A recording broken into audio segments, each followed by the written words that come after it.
সূরা আন-নিসা।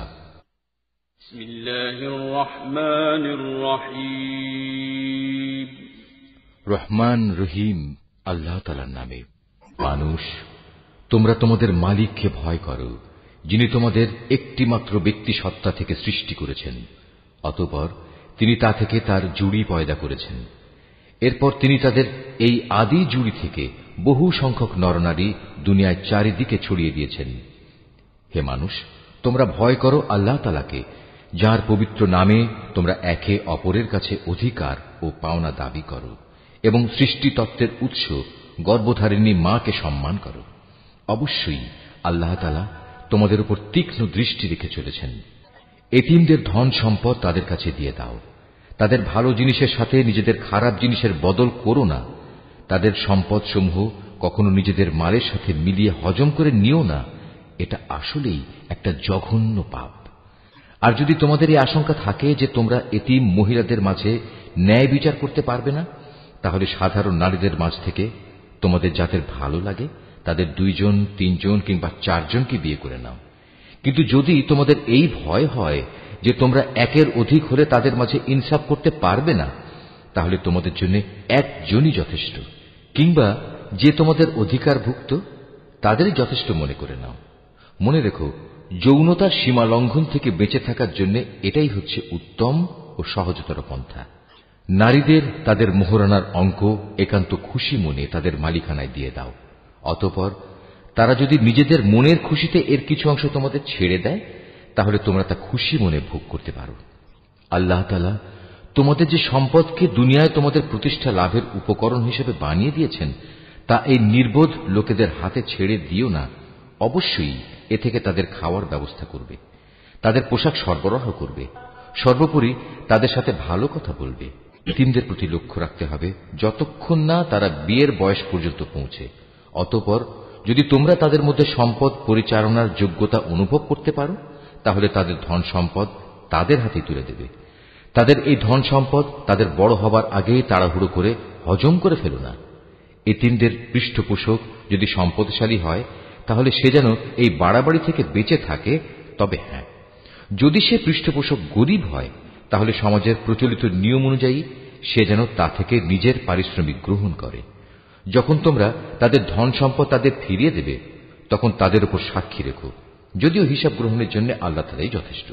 তাদের পিতামাতা ও আত্মীয় স্বজনদের রেখে যাওয়া ধন সম্পদে পুরুষদের যেমন নির্দিষ্ট অংশ রয়েছে, একইভাবে নারীদের জন্য সে সম্পদে নির্দিষ্ট অংশ রয়েছে, যা তাদের পিতামাতা ও আত্মীয় স্বজনরা রেখে গেছে। পরিমাণ অল্প হোক কিংবা বেশি, উভয়ের জন্য এর অংশ নির্দিষ্ট করে দেওয়া হয়েছে।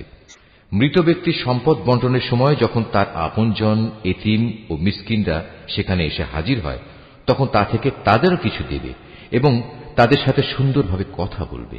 এতিমদের ব্যাপারে মানুষের এটুকু ভয় করা উচিত, যদি তারা নিজেরা মৃত্যুর সময় এমনি দুর্বল সন্তানদের পেছনে রেখে চলে আসত, তাহলে তাদের ব্যাপারে তারা এভাবেই ভীত শঙ্কিত থাকত। অতএব তাদের ব্যাপারে আল্লাহকে ভয় করে চলা এবং এদের সাথে হামেশাই ন্যায় ইনসাফের কথাবার্তা বলা উচিত। যারা অন্যায়ভাবে এতিমদের মাল সম্পদ ভক্ষণ করে, তারা যেন আগুন দিয়ে নিজেদের পেট ভর্তি করে। অচিরেই এই লোকগুলো জাহান্নামের আগুনে জ্বলতে থাকবে। আল্লাহ তাআলা তোমাদের উত্তরাধিকারে সন্তানদের সম্পর্কে এ মর্মে তোমাদের জন্য এ বিধান জারি করেছেন যে এক ছেলের অংশ হবে 2 কন্যা সন্তানের মতো। কিন্তু উত্তরাধিকারী কন্যারা যদি 2-এর বেশি হয়, তাহলে তাদের জন্য থাকবে রেখে যাওয়া সম্পত্তির 2/3 আর সে কন্যা সন্তান যদি একজন হয়, তাহলে তার অংশ হবে পরিত্যক্ত সম্পত্তির অর্ধেক। মৃত ব্যক্তির সন্তান থাকলে তার পিতামাতা প্রত্যেকের জন্য থাকবে সে সম্পদের 6/1 অপরদিকে মৃত ব্যক্তির যদি কোনো সন্তান না থাকে এবং পিতামাতাই যদি হয় তার একমাত্র উত্তরাধিকারী, তাহলে তার মায়ের অংশ হবে 3/1। যদি মৃত ব্যক্তির কোনো ভাই বোন বেঁচে থাকে, তাহলে তার মায়ের অংশ হবে 6/1। মৃত্যুর আগে সে যে ওসিয়ত করে গেছে এবং তার রেখে যাওয়া ঋণ আদায় করে দেওয়ার পরেই কিন্তু এই সব ভাগ বাটোয়ারা করতে হবে। তোমরা জানো না তোমাদের পিতামাতা ও তোমাদের সন্তান সন্ততির মধ্যে কে তোমাদের জন্য উপকারের দিক থেকে বেশি নিকটবর্তী। অতএব এ হচ্ছে আল্লাহর বিধান। অবশ্যই আল্লাহ তাআলা সকল কিছু সম্পর্কে ওয়াকিবহাল এবং তিনি হচ্ছেন বিজ্ঞ পরম কুশলী। তাদের স্ত্রীদের রেখে যাওয়া সম্পত্তিতে তোমাদের অংশ হচ্ছে অর্ধেক যদি তাদের কোনো সন্তানাদি না থাকে, আর যদি তাদের সন্তান থাকে তাহলে সে সম্পত্তিতে তোমাদের অংশ হবে 4 ভাগের 1 ভাগ। তারা যে ওসিয়ত করে গেছে কিংবা তাদের ঋণ পরিশোধ করার পরেই কিন্তু তোমরা এই অংশ পাবে। তোমাদের স্ত্রীদের জন্য থাকবে তোমাদের রেখে যাওয়া সম্পত্তির 1/4 যদি তোমাদের কোনো সন্তান না থাকে। যদি তোমাদের সন্তান থাকে তাহলে তারা পাবে রেখে যাওয়া সম্পদের 8 ভাগের 1 ভাগ। মৃত্যুর আগে তোমরা যা ওসিয়ত করে যাবে কিংবা যে ঋণ তোমরা রেখে যাবে তা পরিশোধ করে দেওয়ার পরই এই অংশ তারা পাবে। যদি কোনো পুরুষ কিংবা নারী এমন হয় যে তার কোনো সন্তান নেই, পিতামাতাও নেই, শুধু আছে তার এক ভাই ও এক বোন, তাহলে তাদের সবার জন্য থাকবে 6 ভাগের 1 ভাগ। ভাই বোন মিলে তারা যদি এর চাইতে বেশি হয় তবে মৃত ব্যক্তির রেখে যাওয়া সম্পদের 1/3 তারা সবাই সমান অংশীদার হবে। অবশ্য এ সম্পত্তির উপর মৃত ব্যক্তির যা ওসিয়ত করা আছে কিংবা কোনো ঋণ পরিশোধের পরই এ ভাগাভাগি করা যাবে। তবে কখনো উত্তরাধিকারীদের অধিকার পাওয়ার পথে তা যেন ক্ষতিকর হয়ে না দাঁড়ায় সে কথাও খেয়াল রাখতে হবে, কেননা এ হচ্ছে আল্লাহর নির্দেশ, আর আল্লাহ তাআলা সর্বজ্ঞানী ও পরম ধৈর্যশীল। এগুলো হচ্ছে আল্লাহ তাআলার সীমারেখা। যে ব্যক্তি এর ভেতরে থেকে তার ও তার রাসূলের আনুগত্য করবে, আল্লাহ তাআলা তাকে এমন এক জান্নাতে প্রবেশ করাবেন যার তলদেশ দিয়ে ঝর্ণাধারা প্রবাহিত হবে। সেখানে সে অনন্তকাল ধরে অবস্থান করবে। মূলত এ হবে এক মহা সাফল্য। অপরদিকে যে ব্যক্তি আল্লাহ তাআলা ও তার রাসূলের নাফরমানি করবে এবং তার নির্ধারিত সীমারেখা লঙ্ঘন করবে, আল্লাহ তাআলা তাকে জ্বলন্ত আগুনে প্রবেশ করাবেন। সেখানে সে অনন্তকাল ধরে থাকবে। এটা হচ্ছে তার জন্য অপমানকর শাস্তি।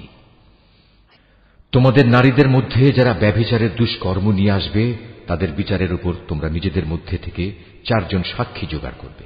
অতঃপর সে 4 জন লোক যদি ইতিবাচক সাক্ষ্য প্রদান করে তাহলে সে নারীদের তোমরা ঘরের ভেতর অবরুদ্ধ করে রাখবে যতদিন না মৃত্যু এসে তাদের সমাপ্তি ঘটিয়ে দেয়, অথবা আল্লাহ তাআলা তাদের জন্য অন্য কোনো ব্যবস্থা না করেন। আর তোমাদের মধ্যে যে 2 জন নরনারী এ ব্যভিচারের কাজ করবে তাদের 2 জনকেই তোমরা শাস্তি দেবে। হ্যাঁ, তারা যদি তওবা করে এবং নিজেদের সংশোধন করে নেয় তাহলে তাদের শাস্তি দেয়া থেকে তোমরা সরে দাঁড়াও। অবশ্যই আল্লাহ তাআলা তওবা কবুলকারী এবং পরম দয়ালু। আল্লাহ তাআলার উপর শুধু তাদের তওবাই কবুলযোগ্য হবে যারা ভুলবশত গুনাহের কাজ করে, অতঃপর জানা মাত্রই তারা দ্রুত তা থেকে ফিরে আসে। মূলত এরাই হচ্ছে সেসব লোক যাদের উপর আল্লাহ তাআলা দয়া পরবশ হন, আর আল্লাহ তাআলাই হচ্ছেন সর্ববিষয়ে জ্ঞানী কুশলী। আর তাদের জন্য তওবা করার কোনো অবকাশ নেই যারা আজীবন শুধু গুনাহের কাজই করে। এভাবেই গুনাহের কাজ করতে করতে একদিন তাদের কারো দুয়ারে যখন মৃত্যু এসে হাজির হয় তখন সে বলে, হে আল্লাহ, আমি এখন তওবা করলাম। আসলে তাদের জন্য কোনো তওবা নয় যারা কাফের অবস্থায় ইহুল্লাহ সাঙ্গ করল। এরা হচ্ছে সেসব লোক যাদের জন্য আমি কঠিন যন্ত্রণাদায়ক আযাবের ব্যবস্থা করে রেখেছি। হে মানুষ, তোমরা যারা ঈমান এনেছ তোমাদের জন্য কখনো জোর করে বিধবা নারীদের উত্তরাধিকারের পণ্য বানানো বৈধ নয়। বিয়ের সময় মোহর হিসেবে যা তোমরা তাদের দিয়েছ তার কোনো অংশ তাদের কাছ থেকে নিয়ে নেওয়ার জন্য তোমরা তাদের অযথা আটক করে রেখো না, যতক্ষণ পর্যন্ত তারা প্রকাশ্য কোনো ব্যভিচারের কাজে লিপ্ত না হয়। তাদের সাথে সৎভাবে জীবন যাপন করো। এমনকি তোমরা যদি তাদের পছন্দ নাও করো, এমনও তো হতে পারে যা কিছু তোমরা পছন্দ করো না তার মধ্যেই আল্লাহ তাআলা তোমাদের জন্য অফুরন্ত কল্যাণ নিহিত রেখে দিয়েছেন। আর যদি তোমরা এক স্ত্রীকে আরেকজন স্ত্রী দ্বারা বদল করার সংকল্প করেই নাও, তাহলে মোহর হিসেবে বিপুল পরিমাণ সোনাদানা দিলেও তার কোনো অংশ তোমরা তার কাছ থেকে ফেরত নিও না। তোমরা কি তাদের উপর মিথ্যা অপবাদ দিয়ে ও সুস্পষ্ট পাপাচার করে তা ফেরত নিতে চাচ্ছ? তোমরা মোহরানার সে অংশটুকু ফেরত নেবেই বা কি করে? অথচ বিভিন্নভাবে তোমরা তো একে অপরের স্বাদ গ্রহণ করেছ। তাছাড়া এর মাধ্যমে তারা তোমাদের কাছ থেকে বিয়ে বন্ধনের পাকাপাকি একটা প্রতিশ্রুতিও আদায় করে নিয়েছিল, যা তোমরা ভেঙে দিয়েছ। নারীদের মধ্যে থেকে যাদের তোমাদের পিতা পিতামহরা বিয়ে করেছে তাদের তোমরা কখনো বিয়ে করো না। হ্যাঁ, এ নির্দেশ আসার আগে যা হয়ে গেছে তা তো হয়েই গেছে। এটি আসলেই ছিল এক অশ্লীল নির্লজ্জ কাজ এবং খুবই ঘৃণ্য ও নিকৃষ্ট আচরণ। বিয়ের জন্য তোমাদের উপর হারাম করে দেয়া হয়েছে তোমাদের মা, তোমাদের মেয়ে, তোমাদের বোন, তোমাদের ফুপু, তোমাদের খালা, ভাইদের মেয়ে, বোনদের মেয়ে। আরো হারাম করা হয়েছে সেসব মা যারা তোমাদের বুকের দুধ খাইয়েছে, তোমাদের দুধ খাওয়ার সাথী বোন, তোমাদের স্ত্রীদের মা, তোমাদের স্ত্রীদের মাঝে যাদের সাথে তোমরা সহবাস করেছ, তাদের আগের স্বামীর ঔরসজাত মেয়েরা যারা তোমাদের অভিভাবকত্বে রয়েছে। অবশ্য যদি তাদের সাথে তোমাদের শুধু বিয়ে হয়ে থাকে কিন্তু তোমরা কখনো তাদের সাথে সহবাস করোনি, তাহলে তাদের আগের স্বামীর মেয়েদের বিয়ে করায় তোমাদের জন্য কোনো দোষ নেই। তোমাদের জন্য তোমাদের নিজেদের ঔরসজাত ছেলেদের স্ত্রীদের হারাম করা হয়েছে। উপরন্তু বিয়ের জন্য তোমাদের উপর দুই বোনকে একত্র করাও হারাম করা হয়েছে। তবে যা কিছু এর আগে সংঘটিত হয়ে গেছে তা তো হয়েই গেছে। সে ব্যাপারে অবশ্যই আল্লাহ তাআলা বড়ই ক্ষমাশীল ও একান্ত দয়াবান। এদের মাঝে আগে থেকেই বিয়ের দুর্গে অবস্থানকারীদেরও তোমাদের জন্য হারাম করা হয়েছে। তবে যেসব নারী যুদ্ধবন্দী হয়ে তোমাদের অধিকারে এসে পড়েছে তারা ব্যতীত। এ হচ্ছে বিয়ের ব্যাপারে তোমাদের উপর আল্লাহ তাআলার বিধান। এর বাইরে যেসব নারী রয়েছে তাদের তোমাদের জন্য এ শর্তে হালাল করা হয়েছে যে তোমরা বিয়ের জন্য একটি নির্দিষ্ট পরিমাণ মোহরের বিনিময়ে আদায় করে দেবে এবং তোমরা বিয়ের সংরক্ষিত দুর্গে অবস্থান করবে। তোমরা অবাধ যৌন স্পৃহা পূরণে নিয়োজিত হবে না। অতঃপর তাদের মধ্যে যাদের তোমরা এর মাধ্যমে উপভোগ করবে তাদের মোহরের বিনিময়ে ফরজ হিসেবে আদায় করে দাও। অবশ্য একবার এ মোহর নির্ধারিত হয়ে যাওয়ার পর যে পরিমাণের উপর তোমরা উভয় একমত হও তাতে কোনো দোষের কিছু নেই। নিশ্চয়ই আল্লাহ তাআলা সর্বজ্ঞ কুশলী। তোমাদের মধ্যে যে ব্যক্তির স্বাধীন ও সম্ভ্রান্ত কোনো ঈমানদার নারীকে বিয়ে করার আর্থিক ও সামাজিক সামর্থ্য না থাকে তাহলে সে যেন তোমাদের অধিকারভুক্ত কোনো ঈমানদার নারীকে বিয়ে করে নেয়। তোমাদের ঈমানের অবস্থা সম্পর্কে তো আল্লাহ তাআলা সম্যক অবগত আছেন। ঈমানের মাপকাঠিতে তোমরা তো একই রকম। অতঃপর তোমরা তাদের অধিকারভুক্তদের অভিভাবকদের অনুমতি নিয়ে বিয়ে করো এবং ন্যায় ইনসাফ ভিত্তিক তাদের যথার্থ মোহরানা দিয়ে দাও। এর উদ্দেশ্য হচ্ছে তারা যেন বিয়ের দুর্গে সুরক্ষিত হয়ে যায়, স্বেচ্ছাচারিণী হয়ে পর পুরুষকে আনন্দ দানের কাজে নিয়োজিত না থাকে। অতঃপর যখন তাদের বিয়ের দুর্গে অবস্থান করে দেয়া হল তখন যদি তারা ব্যভিচারে লিপ্ত হয় তখন তাদের উপর আরোপিত শাস্তির পরিমাণ কিন্তু বিয়ের দুর্গে অবস্থানকারিণী স্বাধীন সম্ভ্রান্ত নারীদের উপর আরোপিত শাস্তির অর্ধেক। তোমাদের মধ্যে যাদের ব্যভিচারে লিপ্ত হবার আশঙ্কা থাকবে শুধু তাদের জন্যই এই রেয়াতটুকু দেয়া হয়েছে।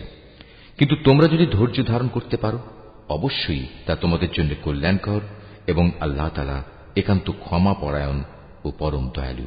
আল্লাহ তাআলা তাঁর বাণীসমূহ তোমাদের কাছে খুলে খুলে বলে দিতে চান এবং তিনি তোমাদের পূর্ববর্তী পুণ্যবান মানুষদের পথে পরিচালিত করতে চান, আর এর মাধ্যমে আল্লাহ তাআলা তোমাদের ক্ষমা অনুগ্রহ করতে চান। আল্লাহ তাআলা সর্বজ্ঞ কুশলী। আল্লাহ তাআলা তোমাদের উপর ক্ষমা পরবশ হবেন। অপরদিকে যারা নিজেদের পাশবিক লালসার অনুসরণ করে তারা চায় তোমরা সে ক্ষমার পথ থেকে বহুদূরে নিক্ষিপ্ত হয়ে গোমরাহ থেকে যাও। আল্লাহ তাআলা তোমাদের উপর থেকে বিধিনিষেধের বোঝা লঘু করে তোমাদের জীবন সহজ করে দিতে চান, কেননা মানুষকে অত্যন্ত দুর্বল করে পয়দা করা হয়েছে। হে মানুষ, তোমরা যারা ঈমান এনেছ কখনো তোমরা একে অপরের ধন সম্পত্তি অন্যায়ভাবে গ্রাস করো না। হ্যাঁ, ব্যবসা বাণিজ্য যা করবে তা পারস্পরিক সম্মতির ভিত্তিতেই করবে এবং কখনো স্বার্থের কারণে একে অপরকে হত্যা করো না। অবশ্যই আল্লাহ তাআলা তোমাদের প্রতি মেহেরবান। যে কেউই বাড়াবাড়ি ও জুলুম করতে গিয়ে এই হত্যার কাজ করে অচিরেই আমি তাকে আগুনে পুড়িয়ে দেব। আর আল্লাহর পক্ষে এ কাজ একেবারেই সহজ, মোটেই কঠিন কিছু নয়। যদি তোমরা সে সমস্ত বড় বড় গুনাহ থেকে বেঁচে থাকো যা থেকে বেঁচে থাকার জন্য তোমাদের নির্দেশ দেওয়া হয়েছে, তাহলে তোমাদের ছোটখাটো গুনাহ আমি এমনিই তোমাদের হিসাব থেকে মুছে দেব এবং অত্যন্ত সম্মানজনক স্থানে আমি তোমাদের পৌঁছে দেব। আল্লাহ তাআলা তোমাদের একজনের তুলনায় আরেকজনকে যা কিছু বেশি দান করেছেন তোমরা তা পাওয়ার লালসা করো না। যা কিছু পুরুষরা উপার্জন করল তা তাদেরই অংশ হবে, আবার নারী যা কিছু অর্জন করল তাও হবে তাদেরই অংশ। তোমরা আল্লাহ তাআলার কাছ থেকে তার অনুগ্রহ পাওয়ার জন্য প্রার্থনা করো। অবশ্যই আল্লাহ তাআলা প্রতিটি বিষয় সম্পর্কে সম্যক ওয়াকিবহাল রয়েছেন। পিতামাতা ও আত্মীয় স্বজনের রেখে যাওয়া সম্পত্তিতে আমি সবার জন্যই অভিভাবক নিযুক্ত করে রেখেছি। যাদের সাথে তোমাদের কোনো চুক্তি কিংবা অঙ্গীকার রয়েছে তাদের পাওনা পুরোপুরি আদায় করে দেবে। আল্লাহ তাআলা অবশ্যই প্রতিটি বিষয়ের উপর সাক্ষী হয়ে আছেন। পুরুষরা হচ্ছে নারীদের কাজকর্মের উপর প্রহরী, তত্ত্বাবধায়ক। কারণ আল্লাহ তাআলা এদের একজনকে আরেকজনের উপর কিছু বিশেষ মর্যাদা প্রদান করেছেন। পুরুষের এই মর্যাদার একটি বিশেষ কারণ হচ্ছে প্রধানত তারাই দাম্পত্য জীবনের জন্য নিজেদের অর্থ সম্পদ ব্যয় করে। অতএব সতীসাধ্যী নারী হবে একান্ত অনুগত। পুরুষদের অনুপস্থিতিতে তারা স্বয়ং আল্লাহর তত্ত্বাবধানে থেকে নিজেদের ইজ্জত, আব্রু ও অন্যান্য সব অদেখা কিছুর রক্ষণাবেক্ষণ করবে। আর যখন কোন নারীর অবাধ্যতার ঔদ্ধত্যের ব্যাপারে তোমরা আশঙ্কা করো, তখন তোমরা তাদের ভালো কথার উপদেশ দাও। তা কার্যকর না হলে তাদের সাথে একই বিছানায় থাকা ছেড়ে দাও। তাতেও যদি তারা ভালো না হয়, তাহলে চূড়ান্ত ব্যবস্থা হিসেবে তাদের মৃদু প্রহার করো। তবে যদি তারা এমনি অনুগত হয়ে যায়, তাহলে তাদের খামোখা কষ্ট দেওয়ার জন্য অজুহাত খুঁজে বেরিও না। অবশ্যই আল্লাহ তাআলা সর্বশ্রেষ্ঠ ও সবার চাইতে মহান। আর যদি তাদের স্বামী স্ত্রী এ দুজনের মাঝে বিচ্ছেদের আশঙ্কা দেখা দেয়, তাহলে তার পক্ষ থেকে একজন সালিশ এবং তার স্ত্রীর পক্ষ থেকে একজন সালিশ নিযুক্ত করো। আসলে উভয়ে যদি নিজেদের নিষ্পত্তি চায়, তাহলে আল্লাহ তাআলা তাদের পুনরায় মীমাংসায় পৌঁছার তৌফিক দেবেন। আল্লাহ তাআলা নিশ্চয়ই সম্যক জ্ঞানী, সর্ববিষয়ে ওয়াকিবহাল। তোমরা এক আল্লাহ তাআলার ইবাদত করো, কোনো কিছুকেই তার সাথে অংশীদার বানিও না, এবং পিতামাতার সাথে ভালো ব্যবহার করো। আরো যারা তোমাদের ঘনিষ্ঠ আত্মীয়, এতিম, মিসকিন, আত্মীয় প্রতিবেশী, অনাত্মীয় প্রতিবেশী, তোমার পথচারী সঙ্গী ও তোমার অধিকারভুক্ত দাস দাসী, তাদের সবার সাথেও ভালো ব্যবহার করো। অবশ্যই আল্লাহ তাআলা এমন মানুষকে কখনো পছন্দ করেন না যে অহংকারী ও দাম্ভিক। আল্লাহ তাআলা এমন ধরনের লোকদেরও ভালোবাসেন না যারা নিজেরা যেমন কার্পণ্য করে তেমনি অন্যদেরও কার্পণ্য করার আদেশ করে। তাছাড়া আল্লাহ তাআলা তাদের যা কিছু ধন সম্পদের অনুগ্রহ দান করেছেন তারা তা লুকিয়ে রাখে। আমি কাফেরদের জন্য এক লাঞ্ছনাদায়ক শাস্তির ব্যবস্থা করে রেখেছি।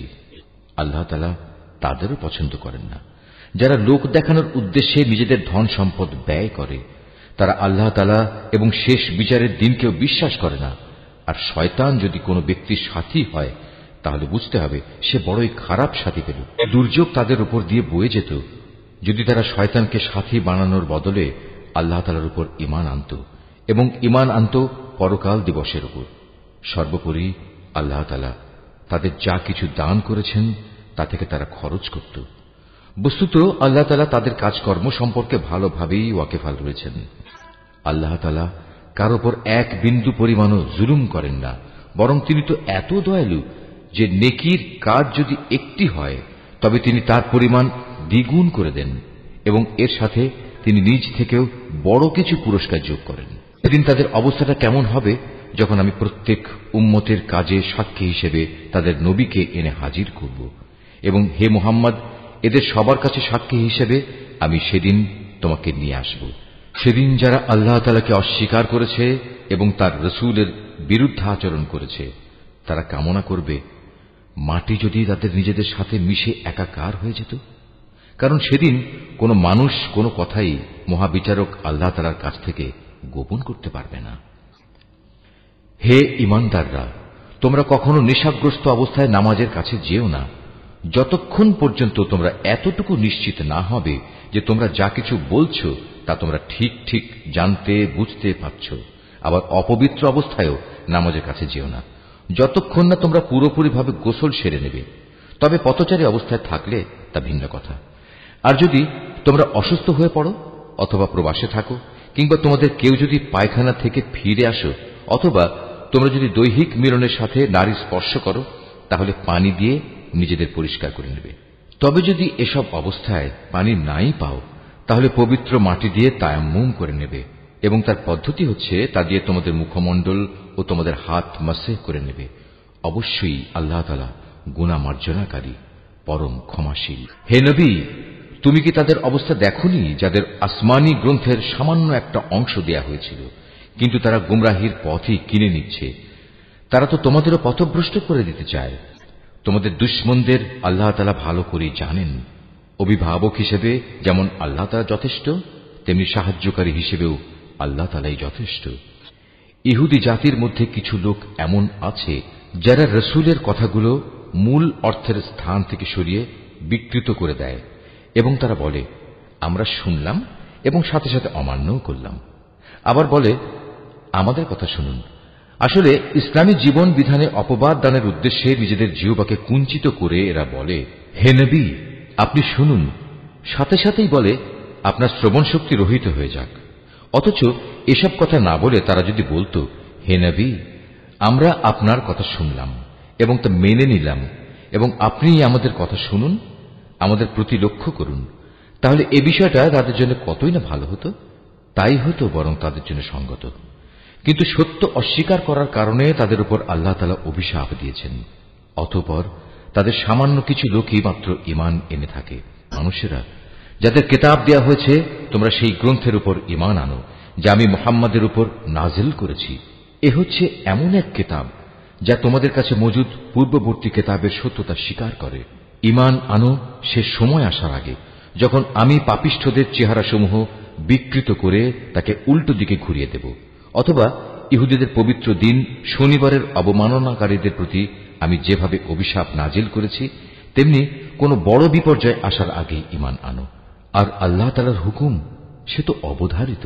নিঃসন্দেহে আল্লাহ তাআলা কখনো সে গুনাহ মাফ করবেন না যেখানে তার সাথে কাউকে শরীক করা হয়। এছাড়া অন্য সব গুনাহ তিনি যাকে ইচ্ছা ক্ষমা করে দেন। যে ব্যক্তি আল্লাহর সাথে কাউকে অংশীদার বানালো, সে সত্যি একটা বড় ধরনের মিথ্যা রচনা করল এবং একটা মহা পাপে নিজেকে জড়ালো। নবী, তুমি কি তাদের অবস্থা দেখোনি যারা নিজেদের খুব পবিত্র মনে করে, অথচ আল্লাহ তাআলা যাকে ইচ্ছা তাকেই পবিত্র করেন, এবং যারা অপবিত্র তাদের উপর এক বিন্দু পরিমাণও জুলুম করা হবে না। এদের প্রতি তাকিয়ে দেখো কিভাবে এরা আল্লাহ তাআলা সম্পর্কে মিথ্যা অপবাদ রটিয়ে যাচ্ছে। প্রকাশ্য গুনাহ হিসাবে এটাই তো এদের জন্য যথেষ্ট। তুমি কি তাদের অবস্থা দেখোনি যাদের আল্লাহ তাআলার কিতাবের কিছু অংশ দান করা হয়েছিল? তারা আস্তে আস্তে নানা ধরনের ভিত্তিহীন অমূলক জাদুমন্ত্র জাতীয় জিনিস ও বহুতর মিথ্যা মাবুদের উপর ঈমান আনতে শুরু করল এবং কাফেরদের সম্পর্কে তারা বলতে লাগল, ঈমানদারদের তুলনায় এরাই তো সঠিক পথের উপর রয়েছে। এরাই হচ্ছে সেই হতভাগ্য মানুষগুলো যাদের উপর আল্লাহ তাআলা অভিসম্পাত করেছেন। আর আল্লাহ তাআলা যার উপর অভিশাপ পাঠান তার জন্য তুমি কোনো সাহায্যকারী পাবে না। অথবা এরা কি মনে করে যে তাদের ভাগে রাজত্ব ও প্রাচুর্য সংক্রান্ত কিছু বরাদ্দ করা আছে? যদি সত্যি সত্যি তেমন কিছু এদের দেয়া হতো, তাহলে এরা তো খেজুর পাতার একটি ঝিল্লিও কাউকে দিতে চাইত না। অথবা এরা কি অন্যান্য মানব সন্তানদের ব্যাপারে হিংসা বিদ্বেষ পোষণ করে, যাদের আল্লাহ তাআলা নিজস্ব ভাণ্ডার থেকে জ্ঞান, কৌশল ও রাজনৈতিক ক্ষমতা দান করেছেন? অথচ আমি তো ইব্রাহিমের বংশধরদেরও আমার গ্রন্থ ও সেই গ্রন্থলব্ধ জ্ঞান বিজ্ঞান দান করেছিলাম। এর সাথে আমি তাদের এক বিশাল পরিমাণ রাজত্বও দান করেছিলাম। কিন্তু তাদের মধ্যে অল্প কিছু লোকই তার উপর ঈমান এনেছে, আবার কেউ কেউ তার থেকে মুখ ফিরিয়ে নিয়েছে। এদের পুড়িয়ে দেওয়ার জন্য জাহান্নামী যথেষ্ট। যারা আমার আয়াতসমূহ অস্বীকার করেছে তাদের আমি অচিরেই জাহান্নামের আগুনে পুড়িয়ে দেব। অতঃপর পুড়ে যখন তাদের দেহের চামড়া গলে যাবে, তখন আমি তার বদলে নতুন চামড়া বানিয়ে দেব, যাতে করে তারা আযাব ভোগ করতে পারে। অবশ্যই আল্লাহ তাআলা মহাপরাক্রমশালী, বিজ্ঞ, কুশলী। যারা আমার আয়াতসমূহ বিশ্বাস করেছে এবং ভালো কাজ করেছে, তাদের অচিরেই আমি এমন এক জান্নাতে প্রবেশ করাবো যার পাদদেশ দিয়ে ঝর্ণাধারা প্রবাহিত হবে। সেখানে তারা থাকবে চিরকাল। তাদের জন্য থাকবে পূত পবিত্র সঙ্গী ও সঙ্গিনীরা। সর্বোপরি আমি তাদের এক চিরস্নিগ্ধ ছায়ায় প্রবেশ করিয়ে দেব। হে ঈমানদার ব্যক্তিরা, আল্লাহ তাআলা তোমাদের নির্দেশ দিচ্ছেন, তোমরা আমানতসমূহ তাদের যথার্থ মালিকের কাছে সোপর্দ করে দেবে। আর যখন মানুষের মাঝে কোনো কিছুর ব্যাপারে তোমরা বিচার ফয়সালা করো, তখন তা ন্যায় ও ইনসাফের ভিত্তিতে করবে। আল্লাহ তাআলা তোমাদের যা কিছু উপদেশ দেন তা সত্যিই সুন্দর। আল্লাহ তাআলা সবকিছু দেখেন এবং শোনেন। হে ঈমানদার মানুষেরা, তোমরা আল্লাহর আনুগত্য করো তার রসুলের এবং সেসব লোকদের যারা তোমাদের মাঝে বিশেষভাবে দায়িত্বপ্রাপ্ত। অতঃপর তোমাদের মাঝে যদি কোনো ব্যাপারে মতবিরোধের সৃষ্টি হয় তাহলে সেই বিষয়টি ফয়সালার জন্য আল্লাহ তাআলা ও তার রসুলের দিকে ফিরিয়ে নিয়ে যাও। যদি তোমরা সত্যিকার অর্থে আল্লাহর উপর এবং শেষ বিচারের দিনের উপর ঈমান এনে থাকো, তাহলে এই পদ্ধতি হবে তোমাদের বিরোধ মীমাংসার সর্বোৎকৃষ্ট উপায় এবং বিরোধপূর্ণ বিষয়সমূহের ব্যাখ্যার দিক থেকেও এটি হচ্ছে উত্তম পন্থা। হে নবী, তুমি কি তাদের অবস্থা দেখোনি যারা মনে করে তারা সে বিষয়ের উপর ঈমান এনেছে যা তোমার কাছে পাঠানো হয়েছে এবং সে কিতাবের উপর ঈমান এনেছে যা তোমার আগে নাজিল করা হয়েছে, কিন্তু ফয়সালার সময় আমার কিতাবের বদলে এরা মিথ্যা মাবুদদের কাছ থেকেই ফয়সলা পেতে চায়। অথচ এদের নির্দেশ দেওয়া হয়েছিল তারা এসব মিথ্যা মাবুদদের অস্বীকার করবে। আসল কথা হচ্ছে শয়তান এদের সত্য থেকে অনেক দূরে সরিয়ে নিয়ে যেতে চায়। এদের যখন বলা হয় আল্লাহ তাআলা তাঁর রসুলের উপর যা কিছু নাজিল করেছেন তোমরা তার দিকে ফিরে এসো, তখন তুমি এই মুনাফিকদের দেখবে এরা তোমার কাছ থেকে একে একে মুখ ফিরিয়ে দূরে সরে যাচ্ছে। অতঃপর তাদের কৃতকর্মের কারণে যখন তাদের উপর কোনো বিপদ মুসিবত এসে পড়ে তখন এদের অবস্থাটা কি হয় দেখেছ? তারা তখন সবাই তোমার কাছে ছুটে আসে এবং আল্লাহর নামের কসম করে তোমাকে বলে, আমরা তো কল্যাণ ও সম্প্রীতি ছাড়া আর কিছুই চাইনি। এদের মনের ভেতর কি অভিসন্ধি লুকিয়ে আছে তা আল্লাহ তাআলা ভালো করে জানেন। তাই তুমি এদের এড়িয়ে চলো। তুমি এদের ভালো উপদেশ দাও এমন সব কথায় যা তাদের অন্তর ছুঁয়ে যায়। তুমি আরো বলো, আমি যখনই কোনো জনপদে কোনো রসুল পাঠিয়েছি তাকে এজন্যই পাঠিয়েছি যে আল্লাহর নির্দেশ অনুযায়ী সেখানে তার শর্তহীন আনুগত্য করা হবে। যখনই তারা নিজেদের উপর কোনো জুলুম করবে তখনই তারা তোমার কাছে ছুটে আসবে এবং নিজেদের কৃতকর্মের জন্য আল্লাহ তাআলার কাছে ক্ষমা প্রার্থনা করবে। আল্লাহর রসুলও তাদের জন্য ক্ষমা চাইবে। এমত অবস্থায় তারা অবশ্যই আল্লাহকে পরম ক্ষমাশীল ও অতীব দয়ালু হিসেবে দেখতে পাবে। না, আমি তোমার মালিকের শপথ করে বলছি এরা কিছুতেই ঈমানদার হতে পারবে না যতক্ষণ না তারা তাদের যাবতীয় মতবিরোধের ফয়সালায় তোমাকে শর্তহীনভাবে বিচারক মেনে নেবে। অতঃপর তুমি যা ফয়সালা করবে সে ব্যাপারে তাদের মনে আর কোনো দ্বিধাদ্বন্দ্ব থাকবে না, বরং তোমার সিদ্ধান্ত তারা সর্বান্তকরণে মেনে নেবে। আমি যদি তাদের উপর এ আদেশ জারি করতাম যে তোমরা নিজেদের জীবন বিসর্জন দাও অথবা তোমরা নিজেদের ভিটে মাটি ছেড়ে অন্যত্র চলে যাও, তাহলে তাদের মধ্যে সামান্য সংখ্যক মানুষই তা করত। যেসব উপদেশ তাদের দেয়া হয়েছে তা যদি তারা মেনে চলত তবে তা তাদের জন্য খুবই কল্যাণকর হতো এবং তাদের মানসিক স্থিরতাও এতে করে মজবুত হতো। তাহলে আমিও আমার পক্ষ থেকে এজন্য তাদের বড় ধরনের পুরস্কার দিতাম।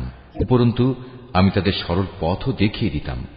যারা আল্লাহ তাআলা ও তার রসুলের আনুগত্য করে তারা শেষ বিচারের দিন সেসব পুণ্যবান মানুষদের সাথে থাকবে যাদের উপর আল্লাহ তাআলা প্রচুর নিয়ামত বর্ষণ করেছেন। এরা হচ্ছে নবী রসুল যারা হেদায়েতের সত্যতা স্বীকার করেছে, আল্লাহর পথে জীবন উৎসর্গকারী শহীদ ও অন্যান্য নেককার মানুষ সাথী হিসাবে এরা সত্যি উত্তম। এ হচ্ছে আল্লাহ তাআলার কাছ থেকে অনুগ্রহ। মূলত কোনো কিছু জানার জন্য আল্লাহ তাআলাই যথেষ্ট। হে ঈমানদাররা, শত্রুর মোকাবেলায় তোমরা সর্বদা তোমাদের সতর্কতা গ্রহণ করো। অতঃপর হয় দলে দলে বিভক্ত হবে কিংবা একসঙ্গে শত্রুর মোকাবেলা করো। তোমাদের মধ্যে অবশ্যই এমন মুনাফিক লোক থাকবে যে যুদ্ধের ব্যাপারে গড়িমসি করবে। তোমাদের উপর কোনো বিপদ মুসিবত এলে সে বলবে, আল্লাহ তাআলা সত্যিই আমার উপর বড় অনুগ্রহ করেছেন, কেননা আমি সে সময় তাদের সাথে ছিলাম না। আর যদি তোমাদের উপর আল্লাহ তাআলার পক্ষ থেকে বিজয়ের অনুগ্রহ আসে তখন সে এমনভাবে বলে যেন তার সাথে তোমাদের কোন রকম বন্ধুত্বই ছিল না। সে তখন আরো বলে, কতই না ভালো হতো যদি আমি তাদের সাথে থাকতাম, তাহলে আজ আমিও অনেক বড় সফলতা অর্জন করতে পারতাম। যেসব মানুষ পরকালের বিনিময়ে এ পার্থিব জীবন ও তার সুখ স্বাচ্ছন্দ্য বিক্রি করে দিয়েছে সেসব মানুষের উচিত আল্লাহ তাআলার পথে লড়াই করা। কারণ যে আল্লাহর পথে লড়াই করবে সে এ পথে জীবন বিলিয়ে দেবে কিংবা সে বিজয় লাভ করবে। অচিরেই আমি তাকে এই উভয় অবস্থার জন্যই বিরাট পুরস্কার দেব। তোমাদের একই হয়েছে, তোমরা আল্লাহর পথে সেসব অসহায় নরনারী ও দুস্থ শিশু সন্তানদের বাঁচাবার জন্য লড়াই করো না যারা নির্যাতনে কাতর হয়ে ফরিয়াদ করছে। হে আমাদের মালিক, আমাদের এই জালেমদের জনপদ থেকে বের করে অন্য কোথাও নিয়ে যাও। অতঃপর তুমি আমাদের জন্য তোমার কাছ থেকে একজন অভিভাবক পাঠিয়ে দাও। তোমার কাছ থেকে আমাদের জন্য একজন সাহায্যকারী পাঠাও। যারা আল্লাহ তাআলা ও তার রাসূলের উপর ঈমান এনেছে তারা সর্বদা আল্লাহর পথে যুদ্ধ করে, আর যারা আল্লাহ তাআলাকে অস্বীকার করেছে তারা লড়াই করে মিথ্যা মাবুদদের সপক্ষে। অতএব তোমরা যুদ্ধ করো শয়তান ও তার চেলাচামুন্ডাদের বিরুদ্ধে। তোমরা সাহস হারিও না, কারণ শয়তানের ষড়যন্ত্র খুবই দুর্বল। হে নবী, তুমি কি তাদের অবস্থা দেখোনি যাদের প্রথম দিকে যখন বলা হয়েছিল তোমরা আপাতত লড়াই থেকে নিজেদের হাত গুটিয়ে রাখো, এখন নামাজ প্রতিষ্ঠা করো এবং যাকাত প্রদান করো। তখন তারা জিহাদের জন্য অস্থির হয়ে পড়েছিল, অথচ যখন পরবর্তী সময়ে তাদের উপর সত্যি সত্যের লড়াইয়ের হুকুম নাজিল করা হলো তখন এদের একদল লোক তো প্রতিপক্ষের মানুষদের এমনভাবে ভয় করতে শুরু করল যেমনি ভয় শুধু আল্লাহ তাআলাকেই করা উচিত, ক্ষেত্র বিশেষে তার চাইতেও বেশি। তারা আরো বলতে শুরু করল, হে আমাদের মালিক, তুমি আমাদের উপর যুদ্ধের এ হুকুম এত তাড়াতাড়ি জারি করতে গেলে কেন? কত ভালো হতো যদি তুমি আমাদের সামান্য কিছুটা অবকাশ দিতে। হে নবী, তুমি বলো, দুনিয়ার এ ভোগ সামগ্রী অত্যন্ত সামান্য। যে ব্যক্তি আল্লাহ তাআলাকে ভয় করে তার জন্য পরকাল অনেক উত্তম, আর সেই পরকালে তোমাদের উপর কণা মাত্র অবিচার করা হবে না। যেখানেই থাকো না কেন মৃত্যু এসে তোমাদের নাগাল পাবেই। এমনকি তোমরা যদি কোনো মজবুত দুর্গেও থাকো সেখানেও মৃত্যু এসে হাজির হবে। এদের অবস্থা হচ্ছে, যখন কোনো কল্যাণ তাদের স্পর্শ করে তখন তারা বলে, হ্যাঁ, এ তো আল্লাহর পক্ষ থেকেই এসেছে। অপরদিকে যখন তাদের কোনো ক্ষতি ও অকল্যাণ স্পর্শ করে তখন তারা বলে, এসব তো এসেছে তোমার কাছ থেকে। তুমি তাদের বলে দাও, কল্যাণ অকল্যাণ সব কিছুই তো আসে আল্লাহর পক্ষ থেকে। এই জাতির হয়েছে কি? এরা মনে হয় কথাটি বুঝতেই চায় না। যে কল্যাণই তুমি লাভ করো না কেন মনে রেখো তা আল্লাহর পক্ষ থেকেই আসে, আর যেটুকু অকল্যাণ তোমার উপর আসে তা আসে তোমার নিজের কর্মদোষের কারণে। আমি তোমাকে মানুষদের জন্য রসুল বানিয়ে পাঠিয়েছি, আর সাক্ষী হিসেবে তো আল্লাহ তাআলাই যথেষ্ট। যে ব্যক্তি রসুলের আনুগত্য করে সে যেন আল্লাহরই আনুগত্য করে, আর যে ব্যক্তি তার আনুগত্য থেকে মুখ ফিরিয়ে নেয় তাদের উপর মনে রেখো আমি তোমাকে প্রহরী বানিয়ে পাঠাইনি।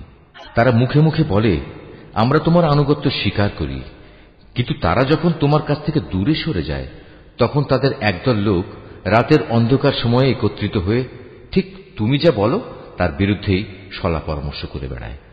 তারা রাতের বেলায় যা কিছু করে আল্লাহ তাআলা সেসব কর্মকাণ্ডগুলো ঠিক মতোই লিখে রাখছেন।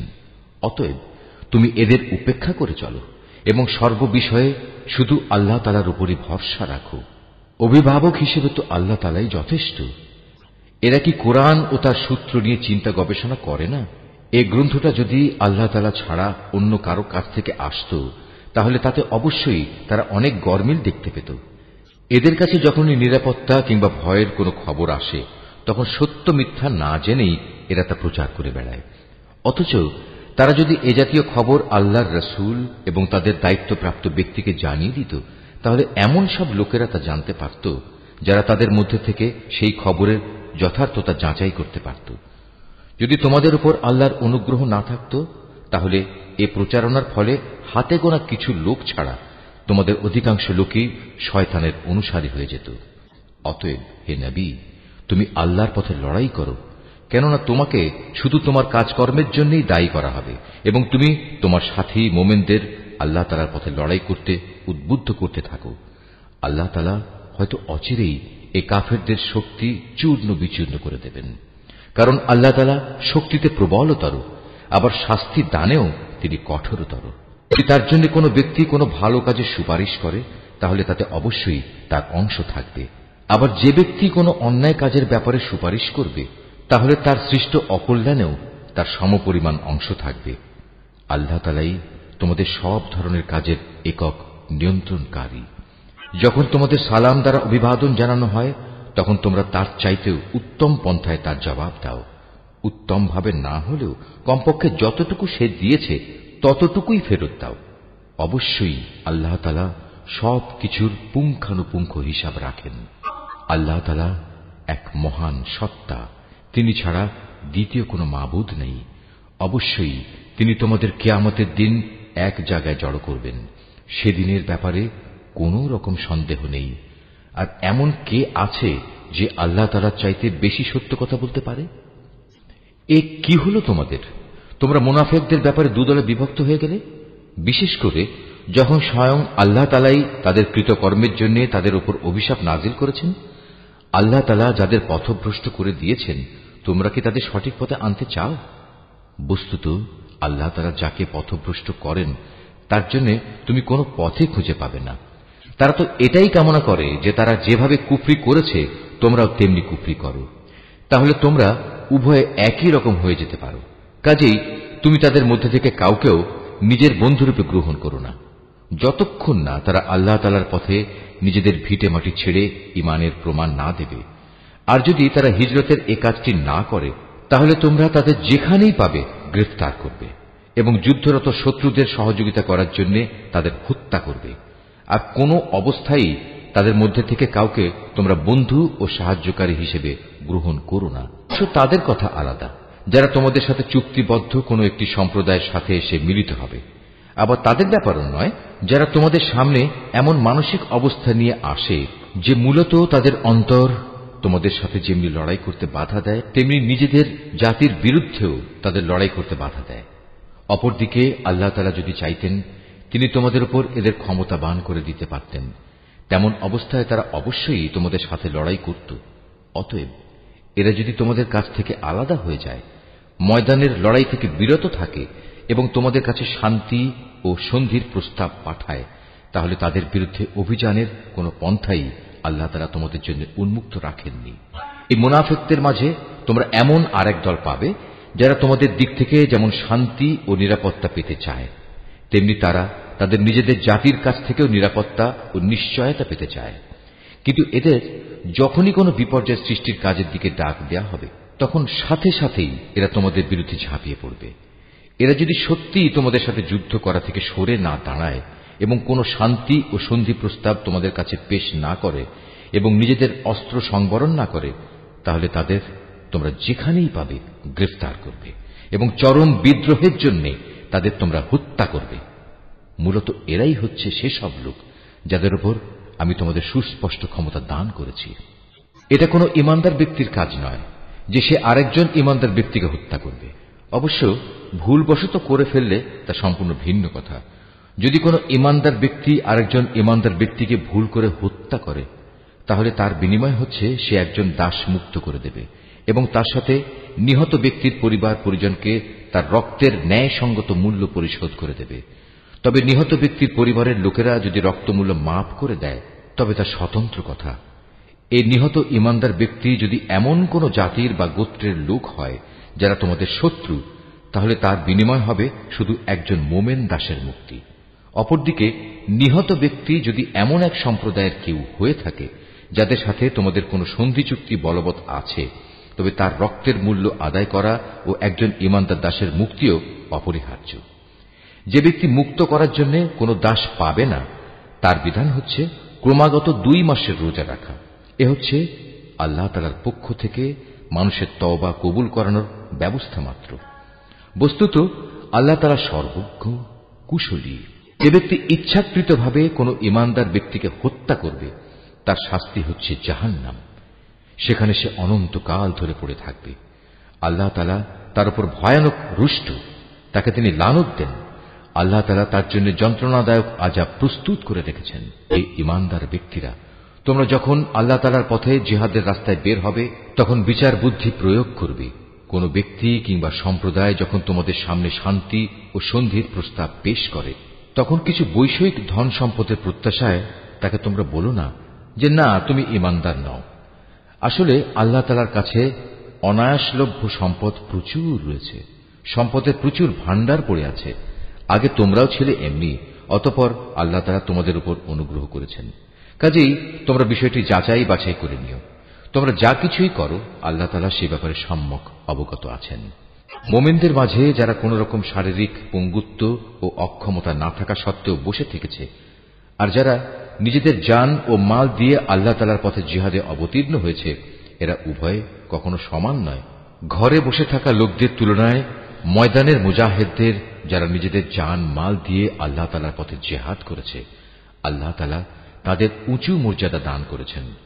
জিহাদ তখনও ফরজ ঘোষিত না হওয়ায় এদের সবার জন্য আল্লাহ তাআলা উত্তম পুরস্কারের ওয়াদা করেছেন। কিন্তু এটা ঠিক, আল্লাহ তাআলা ঘরে বসে থাকা লোকদের উপর সংগ্রামরত ময়দানের মুজাহিদদের অনেক শ্রেষ্ঠত্ব দান করেছেন। এই মর্যাদা দেয়া হয়েছে স্বয়ং আল্লাহ তাআলার পক্ষ থেকেই। এর সাথে রয়েছে তার ক্ষমা ও দয়া। মূলত আল্লাহ তাআলা বড় ক্ষমাশীল ও অতীব দয়ালু।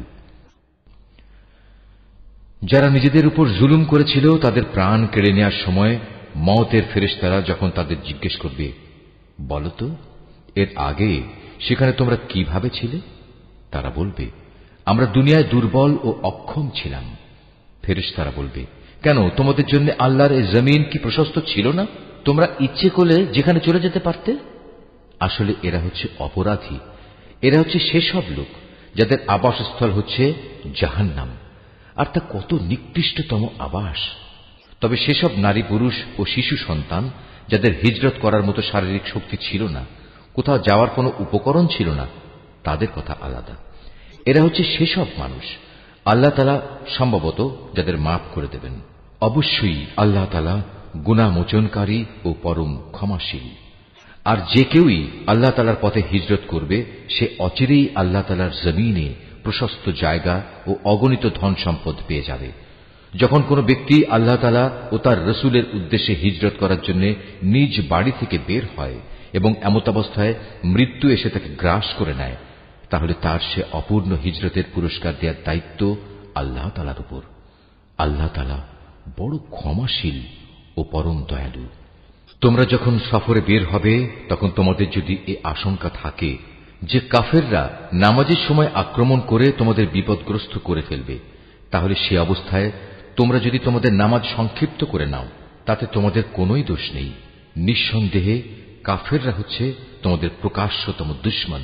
নবী, তুমি যখন মুসলমানদের মাঝে অবস্থান করবে এবং যুদ্ধাবস্থায় যখন তুমি তাদের ইমামতির জন্য নামাজে দাঁড়াবে, তখন যেন তাদের একদল লোক তোমার সাথে নামাজে দাঁড়ায় এবং তারা যেন তাদের অস্ত্র সাথে নিয়ে সতর্ক থাকে। অতঃপর তারা যখন নামাজের সিজদা সম্পন্ন করে নেবে তখন তারা তোমাদের পেছনে থাকবে। দ্বিতীয় দল যারা নামাজ তখনও পড়েনি তারা তোমার সাথে এসে নামাজ আদায় করবে, কিন্তু সর্বাবস্থায় তারা যেন সতর্কতা অবলম্বন করে এবং সশস্ত্র অবস্থায় থাকে। কারণ কাফেররা তো এই সুযোগটুকুই চায় যে যদি তোমরা তোমাদের মাল সামানা ও অস্ত্রশস্ত্র সম্পর্কে একটু অসাবধান হয়ে যাও, যাতে তারা তোমাদের উপর আকস্মিকভাবে ঝাঁপিয়ে পড়তে পারে। অবশ্য অতিরিক্ত বৃষ্টি বাদলের জন্য যদি তোমাদের কষ্ট হয় কিংবা শারীরিকভাবে তোমরা যদি অসুস্থ হও, তাহলে কিছুক্ষণের জন্য তোমরা অস্ত্র রেখে দিতে পারো। কিন্তু অস্ত্র রেখে দিলেও তোমরা কিন্তু নিজেদের সাবধানতা বজায় রাখবে। অবশ্যই আল্লাহ তাআলা কাফেরদের জন্য এক অপমানকর আযাব নির্দিষ্ট করে রেখেছেন। অতঃপর তোমরা যখন নামাজ শেষ করে নেবে তখন দাঁড়িয়ে, বসে এবং শুয়ে তথা সর্বাবস্থায় আল্লাহ তাআলাকে স্মরণ করতে থাকবে। এরপর যখন তোমরা পুরোপুরি স্বস্তি বোধ করবে তখন যথারীতি নামাজ আদায় করবে। অবশ্যই নামাজ ঈমানদারদের উপর সুনির্দিষ্ট সময়ের সাথেই ফরজ করা হয়েছে। কোন শত্রু দলের পেছনে ধাওয়া করার সময় তোমরা বিন্দু মাত্র মনোবল হারিও না। তোমরা যদি কষ্ট পেয়ে থাকো তাহলে জেনে রেখো তারাও তো তোমাদের মতো কষ্ট পাচ্ছে, কিন্তু তোমরা আল্লাহ তাআলার কাছ থেকে যে জান্নাত আশা করো তারা তো তা করে না। নিশ্চয়ই আল্লাহ তাআলা সর্বজ্ঞ, কুশলী।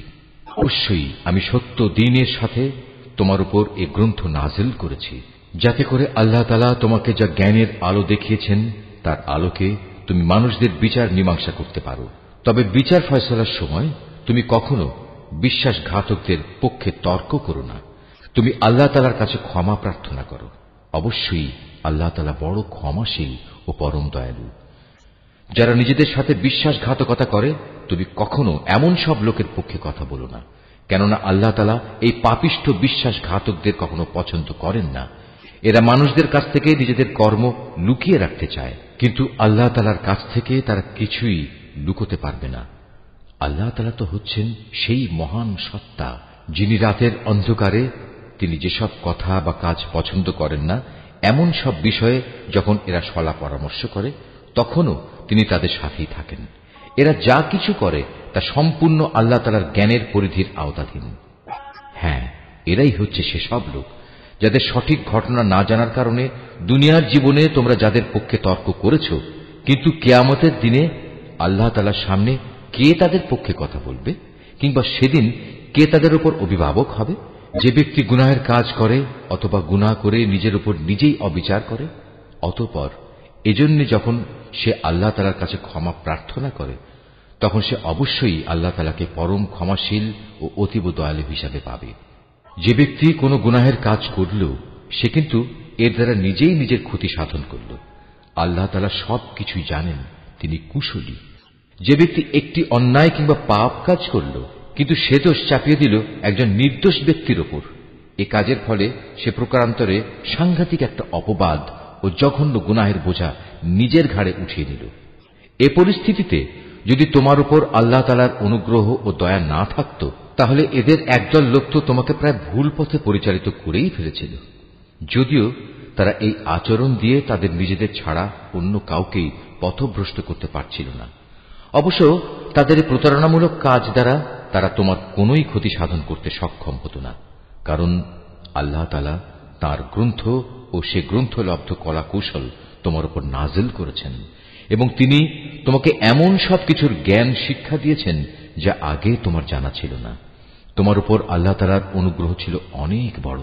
এদের অধিকাংশ গোপন সলা পরামর্শের ভেতরই কোনো কল্যাণ নিহিত নেই। তবে যদি কেউ এর দ্বারা কাউকে কোনো দান খয়রাত, সৎ কাজ ও অন্য মানুষের মাঝে শান্তি ও সম্প্রীতি স্থাপনের আদেশ দেয়, তা ভিন্ন কথা। আর আল্লাহ তাআলার সন্তুষ্টি অর্জনের লক্ষ্যে যদি কেউ এসব কাজ করে, তাহলে অতি শীঘ্রই আমি তাকে মহা পুরস্কার দেব। আবার যে ব্যক্তি তার কাছে প্রকৃত সত্য স্পষ্ট হয়ে যাওয়ার পর রসুলের বিরুদ্ধে আচরণ করবে এবং ইমানদারদের পথ ছেড়ে বেঈমান লোকদের নিয়ম নীতির অনুসরণ করবে, তাকে আমি সেদিকেই পরিচালিত করব যেদিকে সে চলতে চেয়েছে। এর শাস্তি হিসেবে তাকে আমি জাহান্নামের আগুনে পুড়িয়ে দেব, আর তা কত নিকৃষ্ট আবাসস্থল। আল্লাহ তাআলা এ বিষয়টি ক্ষমা করবেন না যে তার সাথে কোন রকম শরীক করা হবে। এছাড়া অন্য সকল গুনাহ তিনি যাকে ইচ্ছা করেন তাকে ক্ষমা করে দিতে পারেন। তাই যে ব্যক্তি আল্লাহ তাআলার সাথে কাউকে শরীক করল, সে মূলত চরমভাবে গোমরাহ হয়ে গেল। আল্লাহকে ছাড়া এরা কাকে ডাকে? ডাকে নিকৃষ্ট দেবীকে কিংবা কোনো বিদ্রোহী শয়তানকে। তার উপর আল্লাহ তাআলা অভিশাপ বর্ষণ করেছেন, কারণ সে আল্লাহকে চ্যালেঞ্জ দিয়ে বলেছিল, আমি তোমার বান্দাদের এক অংশকে নিজের দলে শামিল করেই ছাড়ব। সে আরো বলেছিল, আমি অবশ্যই তোমার বান্দাদের গোমরাহ করে দেব, আমি অবশ্যই তাদের হৃদয়ে নানা প্রকারের মিথ্যা কামনা বাসনা জাগিয়ে তুলব, এবং আমি তাদের নির্দেশ দেব যেন তারা কুসংস্কারে লিপ্ত হয়ে জন্তু জানোয়ারের কান ছিদ্র করে দেয়। আমি তাদের আরো নির্দেশ দেব যেন তারা আল্লাহ তাআলার সৃষ্টিকে বিকৃত করে দেয়। মূলত যে কোনো ব্যক্তি আল্লাহ তাআলার বদলে শয়তানকে নিজের পৃষ্ঠপোষক বানিয়ে নেবে, সে এক সুস্পষ্ট ক্ষতি ও লোকসানের সম্মুখীন হবে। ঈমানদাররা, তোমরা সর্বদাই ইনসাফের উপর দৃঢ়ভাবে প্রতিষ্ঠিত থেকো এবং আল্লাহ তাআলার জন্য সত্যের সাক্ষী হিসেবে নিজেকে পেশ করো। যদি এ কাজটি তোমরা নিজের পিতামাতার কিংবা নিজের আত্মীয় স্বজনের উপরেও আসে, তবুও তা তোমরা মনে রাখবে, সে ব্যক্তি ধনী হোক কিংবা গরিব, এটা কখনো দেখবে না। কেননা তাদের উভয়ের চাইতে আল্লাহ তাআলার অধিকার অনেক বেশি। অতএব তুমি কখনো ন্যায় বিচার করতে নিজের খেয়াল খুশির অনুসরণ করো না। যদি তোমরা পেঁচানো কথা বলো কিংবা সাক্ষ্য দেয়া থেকে বিরত থাকো, তাহলে জেনে রাখবে, তোমরা যা কিছুই করো না কেন, আল্লাহ তাআলা তার যথার্থ খবর রাখেন। হে ঈমানদার ব্যক্তিরা, তোমরা ঈমান আনো আল্লাহর উপর, তার রসুলের উপর, সে কিতাবের উপর যা আল্লাহ তাআলা তার রসুলের উপর নাজিল করেছেন, এবং সেসব কিতাবের উপর যা ইতিপূর্বে তিনি নাজিল করেছেন। আর যে ব্যক্তি আল্লাহ তাআলাকে অস্বীকার করল তার ফেরেশতাদের, তার পাঠানো কিতাবসমূহ, তার নবী রসুলদের ও পরকাল দিবসকে, বুঝতে হবে সে ভীষণভাবে পথভ্রষ্ট হয়ে গেছে। যারা একবার ঈমান আনলো আবার কুফরি করল, কিছুদিন পর আবার ঈমান আনলো, এরপর সুযোগ বুঝে আবার কাফের হয়ে গেল, এরপর কুফরির পরিমাণ তারা দিনে দিনে বাড়িয়ে দিল। ঈমান নিয়ে তামাশা করার এ লোকদের আল্লাহ তাআলা কখনো ক্ষমা করবেন না, না কখনো তিনি এ ব্যক্তিদের সঠিক পথ দেখাবেন। হে নবী, মুনাফিক ব্যক্তিদের তুমি সুসংবাদ দাও যে তাদের জন্য ভয়াবহ আযাব রয়েছে, যারা দুনিয়ার ফায়দার জন্য ঈমানদারদের বদলে কাফেরদের বন্ধু হিসেবে গ্রহণ করেছে। তারা কি এর দ্বারা এদের কাছ থেকে কোন রকম মান সম্মানের প্রত্যাশা করে? অথচ সবটুকু মান সম্মান তো আল্লাহ তাআলার জন্যই নির্দিষ্ট। আল্লাহ তাআলা ইতিপূর্বেও এই কিতাবের মাধ্যমে তোমাদের উপর আদেশ নাজিল করেছিলেন যে তোমরা যখন দেখবে কাফেরদের কোন বৈঠকে আল্লাহ তাআলা নাজিল করা কোন আয়াত অস্বীকার করা হচ্ছে এবং তার সাথে ঠাট্টা বিদ্রূপ করা হচ্ছে, তখন তোমরা তাদের সাথে এ ধরনের মজলিসে বসো না, যতক্ষণ না তারা অন্য কোনো আলোচনায় লিপ্ত হয়। এমনটি করলে অবশ্যই তোমরা তো তাদের মতো হয়ে গেলে। জেনে রেখো, আল্লাহ তাআলা অবশ্যই সব কাফের ও মুনাফিকদের জাহান্নামে একত্রিত করে ছাড়বেন। যারা সবসময় তোমাদের শুভ দিনের প্রতীক্ষায় থাকে, যদি আল্লাহ তাআলার অনুগ্রহে তোমাদের বিজয় আসে, তখন এরা কাছে এসে বলবে, কেন আমরা কি এই যুদ্ধে তোমাদের পক্ষে ছিলাম না? আবার যদি কখনো কাফেরদের ভাগে বিজয়ের অংশ লেখা হয়, তাহলে এরা সেখানে গিয়ে বলবে, আমরা কি তোমাদের মুসলমানদের কাছ থেকে রক্ষা করিনি? এমন অবস্থায় শেষ বিচারের দিনেই আল্লাহ তাআলা তোমাদের উভয়ের মাঝে ফয়সালা শুনিয়ে দেবেন এবং আল্লাহ তাআলা সেদিন মোমেনদের বিরুদ্ধে এ কাফেরদের কোনো অজুহাত পেশ করার পথ অবশিষ্ট রাখবেন না। অবশ্যই মুনাফিকরা আল্লাহ তাআলাকে ধোঁকা দেয়। মূলত এর মাধ্যমে আল্লাহই তাদের প্রতারণায় ফেলে দিচ্ছেন। এরা যখন নামাজে দাঁড়ায় তখন একান্ত আলস্য ভরেই দাঁড়ায়, আর তাও কেবল লোক দেখানোর জন্যই। এরা আল্লাহ তাআলাকে আসলে কমই স্মরণ করে। এরা কুফরি ও ইমানের এ দুটানায় দোদুল্যমান। এরা না এদিকে না ওদিকে। তুমি সে ব্যক্তিকে কখনো সঠিক পথ দেখাতে পারবে না যাকে আল্লাহ তাআলাই গুমরাহ করে দেন। হে ইমানদার বান্দারা, তোমরা ইমানদার ব্যক্তিদের বাদ দিয়ে কাফেরদের নিজেদের বন্ধুরূপে গ্রহণ করো না। তোমরা কি তাদের বন্ধুরূপে গ্রহণ করে আল্লাহ তাআলার কাছে তোমাদের বিরুদ্ধে কোনো সুস্পষ্ট প্রমাণ তুলে দিতে চাও? এ কাফের ও মুনাফিকরা জাহান্নামের সর্বনিম্ন স্তরে অবস্থান করবে। তুমি সেদিন তাদের জন্য কোনো সাহায্যকারী খুঁজে পাবে না। তবে তাদের কথা আলাদা, যারা তওবা করে এবং পরবর্তী জীবন সংশোধন করে নেয়, আল্লাহ তাআলার রশি শক্ত করে ধরে রাখে এবং একমাত্র আল্লাহ তাআলার উদ্দেশ্যেই স্বীয় জীবন বিধান একনিষ্ঠ করে নেবে। এসব লোকেরা অবশ্যই সেদিন বিশ্বাসী বান্দাদের সাথে অবস্থান করবে। আর অচিরেই আল্লাহ তাআলা তার ঈমানদার বান্দাদের বড় ধরনের পুরস্কার দেবেন। তোমরাই বলো, আল্লাহ তাআলা কি খামোখা তোমাদের শাস্তি দেবেন যদি তোমরা তার প্রতি কৃতজ্ঞতা আদায় করো এবং তার উপর ঈমান আনো? বস্তুত আল্লাহ তাআলা হচ্ছেন সর্বোচ্চ পুরস্কার দাতা, সম্যক ওয়াকিবহাল। আল্লাহ তাআলা প্রকাশ্যভাবে মন্দ কথা বলা কখনো পছন্দ করেন না। তবে যে ব্যক্তির উপর অবিচার করা হয়েছে তার কথা আলাদা। আল্লাহ তাআলা ভালোভাবে শোনেন এবং জানেন। ভালো কাজ তোমরা প্রকাশ্যে করো কিংবা তা গোপনে করো, অথবা কোনো মন্দ কাজের জন্য যদি তোমরা ক্ষমা করে দাও, তাহলে তোমরা দেখতে পাবে আল্লাহ তাআলা অতি ক্ষমাশীল ও প্রবল শক্তিমান। সে অভিশপ্ত শয়তান তাদের নানা প্রতিশ্রুতি দেয়, তাদের সামনে মিথ্যা বাসনার মায়াজাল সৃষ্টি করে। আর শয়তান যা প্রতিশ্রুতি দেয় তা হচ্ছে প্রতারণা মাত্র। এরাই হচ্ছে সেসব হতভাগ্য ব্যক্তি যাদের আবাসস্থল হচ্ছে জাহান্নাম, যার আযাব থেকে মুক্তির কোনো পন্থাই তারা খুঁজে পাবে না। অপরদিকে যারা শয়তানের প্রতিশ্রুতি উপেক্ষা করে আল্লাহ তাআলার উপর ঈমান আনবে এবং ভালো কাজ করবে, তাদের আমি অচিরেই এমন এক জান্নাতে প্রবেশ করাবো যার তলদেশ দিয়ে ঝর্ণাধারা বইতে থাকবে। তারা সেখানে অনন্তকাল ধরে অবস্থান করবে। আল্লাহর ওয়াদা সত্য, আর আল্লাহর চাইতে বেশি সত্য কথা কে বলতে পারে? মানুষের ভালো মন্দ যেমনি তোমাদের খেয়াল খুশির সাথে জড়িত নয়, তেমনি তা আহলে কিতাবদের খেয়াল খুশির সাথেও সম্পৃক্ত নয়। আসল কথা হচ্ছে, যে ব্যক্তি কোনো গুনাহের কাজ করবে তাকে তার প্রতিফল ভোগ করতে হবে। আর এ পাপী ব্যক্তি সেদিন আল্লাহ তাআলা ছাড়া অন্য কাউকেই নিজেদের পৃষ্ঠপোষক ও সাহায্যকারী হিসেবে পাবে না। পক্ষান্তরে যে ব্যক্তি কোনো ভালো কাজ করবে, নর কিংবা নারী, সে যদি ঈমানদার অবস্থায় তা সম্পাদন করে, তাহলে সে এবং তার মতো সব লোক অবশ্যই জান্নাতে প্রবেশ করবে। পুরস্কার দেওয়ার সময় তাদের উপর বিন্দু মাত্র অবিচার করা হবে না। এতে উত্তম জীবন বিধান আর কার হতে পারে যে আল্লাহ তাআলার নির্দেশের সামনে মাথা নত করে দেয়? মূলত সেই হচ্ছে নিষ্ঠাবান ব্যক্তি।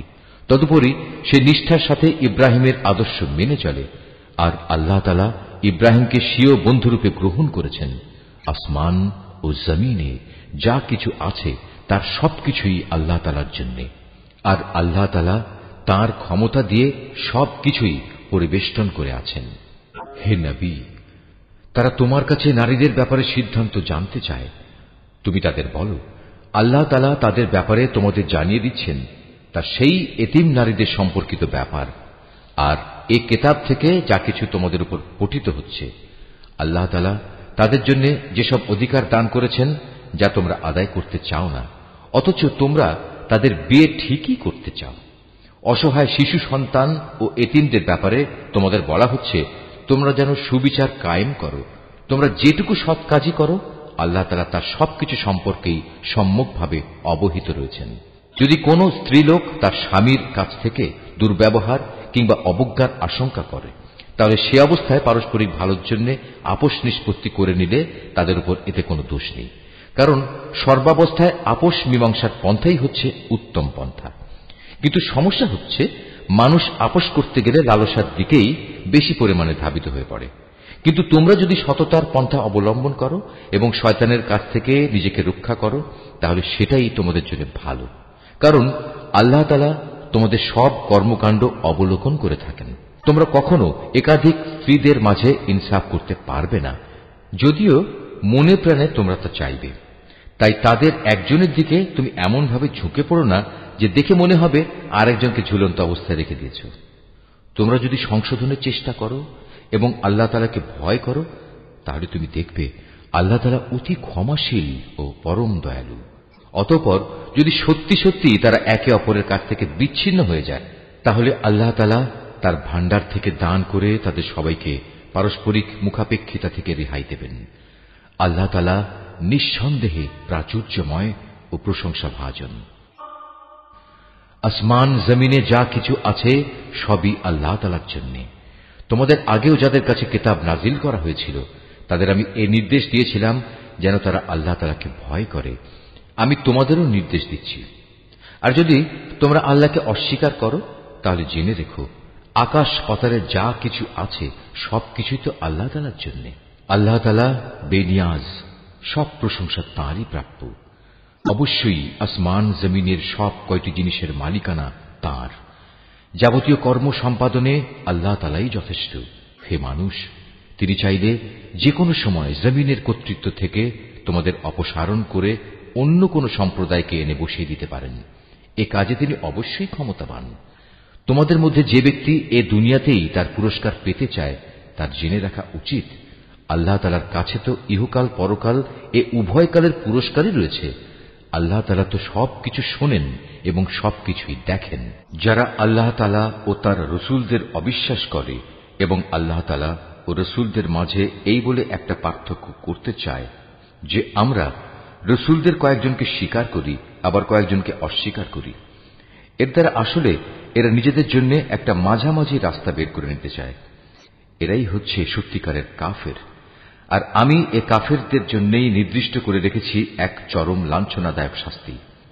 অপরদিকে যারা আল্লাহ তাআলা ও তার রসুলের উপর ঈমান আনে এবং তার পাঠানো নবী রসুলদের একজনের সাথে আরেকজনের কোন রকম পার্থক্য করে না, এরাই হচ্ছে সেসব লোক যাদের তিনি অচিরেই অনেক পুরস্কার দান করবেন। প্রকৃতপক্ষে আল্লাহ তাআলা অত্যন্ত ক্ষমাশীল ও মহাদয়ালু। কিতাবের লোকেরা তোমার কাছে চায় তুমি যেন আসমান থেকে তাদের জন্য কোন কিতাব নাজিল করো। এরা তো মূসার কাছে এর চাইতে বড় রকমের দাবি পেশ করেছিল। তখন তারা বলেছিল, হে মূসা, তুমি স্বয়ং আল্লাহ তাআলাকেই আমাদের প্রকাশ্যভাবে দেখিয়ে দাও। অতঃপর তাদের এই বাড়াবাড়ির জন্য তাদের উপর প্রচন্ড বজ্রপাত এসে নিপতিত হয়েছে এবং এ সম্পর্কিত সুস্পষ্ট প্রমাণসমূহ তাদের কাছে আসার পরেও তারা গোবাছুরকে উপাস্য হিসেবে গ্রহণ করেছে। অতঃপর আমি তাদের এ অপরাধ ক্ষমা করে দিলাম এবং আমি মূসাকে স্পষ্ট প্রমাণসহ কিতাব দান করলাম। এদের ওপর তুর পাহাড়কে উঠিয়ে উঁচু করে ধরে আমি এদের কাছ থেকে আনুগত্যের প্রতিশ্রুতি আদায় করেছিলাম। আমি তাদের বলেছিলাম, নগরের দ্বার প্রান্ত দিয়ে ভেতরে প্রবেশ করার সময় তোমরা একান্ত অনুগত হয়ে ঢুকবে। আমি তাদের আরো বলেছিলাম, তোমরা শনিবারে মাছ ধরে আমার বিধানের সীমা লঙ্ঘন করো না। এ ব্যাপারে আমি তাদের কাছ থেকে শক্ত প্রতিশ্রুতি আদায় করে নিয়েছিলাম। অতঃপর তাদের পক্ষ থেকে এই প্রতিশ্রুতি ভঙ্গ করা, আল্লাহর আয়াতসমূহকে তাদের অস্বীকার করা এবং অন্যায়ভাবে আল্লাহ তাআলার নবীদের তাদের হত্যা করা, তদুপরি তাদের একথা বলা আমাদের হৃদয়ে বাতিল চিন্তাধারায় আচ্ছাদিত হয়ে আছে। প্রকৃতপক্ষে তাদের ক্রমাগত অস্বীকার করার কারণে আল্লাহ তাআলা স্বয়ং তাদের দিলের উপর মোহর মেরে দিয়েছেন। তাই এদের কম সংখ্যক লোকই ঈমান আনে। যেহেতু এরা আল্লাহকে অস্বীকার করতেই থাকল, এরা পুণ্যবতী মারিয়ামের উপরও জঘন্য অপবাদ আনল।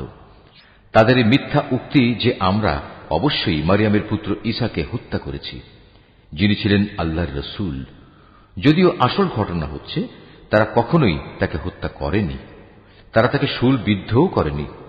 মূলত তাদের কাছে ধাঁধার কারণে এমনই একটা কিছু মনে হয়েছিল। তাদের মাঝে যারা সঠিক ঘটনা না জানার কারণে তার ব্যাপারে মতবিরোধ করেছিল, তারাও এতে করে সন্দেহে পড়ে গেল। এ ব্যাপারে তাদের অনুমানের অনুসরণ করা ছাড়া সঠিক কোন জ্ঞানই ছিল না। তবে এটুকু নিশ্চিত, তারা তাকে হত্যা করেনি, বরং আসল ঘটনা ছিল আল্লাহ তাআলা তাকে তার নিজের কাছে তুলে নিয়েছেন। আল্লাহ তাআলা মহাপরাক্রমশালী ও মহাপ্রজ্ঞাময়। এই আহলে কিতাবদের মাঝে এমন একজনও থাকবে না যে ব্যক্তি তার মৃত্যুর আগে তার তিরোধান সম্পর্কে আল্লাহ তাআলার এই কথার উপর ঈমান আনবে না। কিয়ামতের দিনে সে নিজেই এদের উপর সাক্ষী হবে।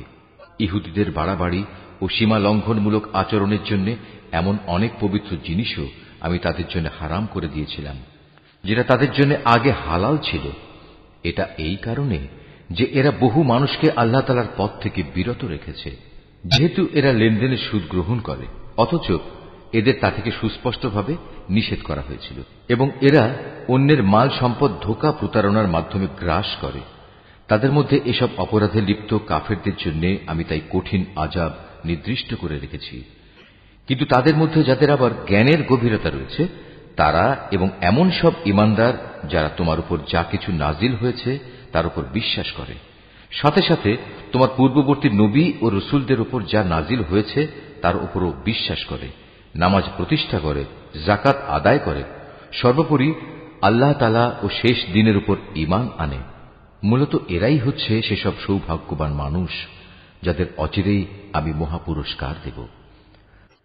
হে নবী, আমি তোমার কাছে আমার ওহী পাঠিয়েছি, যেমনি করে আমি ওহী পাঠিয়েছিলাম নূহ ও তার পরবর্তী নবীদের প্রতি। আমি আরো ওহী পাঠিয়েছিলাম ইব্রাহিম, ইসমাইল, ইসহাক, ইয়াকুব ও তার বংশধরদের কাছে। ওহী পাঠিয়েছি ঈসা, আইয়ুব, ইউনুস, হারুন ও সুলাইমানের কাছেও। অতঃপর আমি দাউদের ওপর জাবুর গ্রন্থ অবতীর্ণ করেছি। রসুলদের মাঝে এমনও অনেকে আছে যাদের কথা ইতিপূর্বে আমি তোমার কাছে বলেছি, কিন্তু এদের মাঝে বহু রসুল এমনও আছে যাদের নাম ঠিকানা কিছুই আমি তোমাকে বলিনি। মুসার সাথে তো আল্লাহ তাআলা কথাও বলেছেন। রসুলরা ছিল জান্নাতের সুসংবাদবাহী ও জাহান্নামের ভয় প্রদর্শনকারী। তাদের এজন্যই পাঠানো হয়েছিল যাতে করে রসুলদের আগমনের পর আল্লাহ তাআলার উপর মানব জাতির কোন অজুহাত খাড়া করার সুযোগ না থাকে। সত্যি আল্লাহ তাআলা মহাপরাক্রমশালী ও প্রজ্ঞাময়। কিন্তু মানুষ যত অজুহাতই পেশ করুক না কেন, আল্লাহ তোমার উপর যা কিছু নাজিল করেছেন তা তাঁর প্রত্যক্ষ জ্ঞানের মাধ্যমেই করেছেন। ফেরেশতারাও তো একথার সাক্ষ্য দেবে, যদিও ওহির সাক্ষ্য প্রদানের জন্য আল্লাহ তাআলা একাই যথেষ্ট। নিশ্চয়ই যারা এই ওহী অস্বীকার করে এবং অন্য মানুষদেরও আল্লাহ তাআলার পথ থেকে সরিয়ে রাখে, তারা আসলে গুমরাহী ও পথভ্রষ্টতায় অনেক দূর এগিয়ে গেছে। নিশ্চয়ই যারা কুফরি করল এবং চরমভাবে সীমা লঙ্ঘন করল, তাদের ব্যাপারে এটা কখনো হবে না যে আল্লাহ তাআলা তাদের ক্ষমা করে দেবেন, না তিনি তাদের সঠিক রাস্তা দেখাবেন। হ্যাঁ, একটি মাত্র রাস্তাই তাদের জন্য উন্মুক্ত থাকবে, এবং তা হচ্ছে জাহান্নামের রাস্তা, যেখানে তারা অনন্তকাল ধরে পড়ে থাকবে। শাস্তি প্রদানের এ কাজ আল্লাহর জন্য খুবই সহজ। হে মানুষরা, আল্লাহ তাআলার কাছ থেকে তোমাদের জন্য সঠিক বিধান নিয়ে রসুল এসেছে। যদি তার আনিত এই বিধানের উপর তোমরা ঈমান আনো, এতেই তোমাদের জন্য কল্যাণ রয়েছে। আর তোমরা যদি তা মেনে নিতে অস্বীকার করো, তাহলে জেনে রেখো এই আসমান জমিনের সর্বত্র যেখানে যা কিছু আছে তার সবকিছুই আল্লাহ তাআলার জন্য, এবং আল্লাহ তাআলা সর্বজ্ঞ, কুশলী। হে কিতাবধারীরা, নিজেদের দ্বীনের ব্যাপারে তোমরা বাড়াবাড়ি করো না, এবং ঈসার ঘটনা নিয়ে আল্লাহ তাআলা সম্পর্কে সত্য ছাড়া কোনো মিথ্যা বলো না। সে সত্য কথা হচ্ছে এই যে মরিয়ামের পুত্র মসীহ ছিল একজন রসূল ও তার এমন এক বাণী যা তিনি মরিয়ামের ওপর প্রেরণ করেছেন এবং সে ছিল আল্লাহ তাআলার কাছ থেকে পাঠানো এক রূহ। অতএব হে আহলে কিতাবরা, তোমরা আল্লাহ তাআলা ও তার রসূলদের উপর ঈমান আনো, আর কখনো এটা বলো না যে মাবুদের সংখ্যা ৩। এ জঘন্য মিথ্যা থেকে তোমরা বেঁচে থেকো, এটাই তোমাদের জন্য উত্তম। নিঃসন্দেহে আল্লাহ তাআলা তিনি তো একক মাবুদ। আল্লাহ তাআলা এ মূর্খতা থেকে অনেক পবিত্র যে তার কোনো সন্তান থাকবে। এ আকাশ ও ভূমণ্ডলের সব কিছুর মালিকানাই তো তাঁর, আর অভিভাবক হিসেবে আল্লাহ তাআলা যথেষ্ট।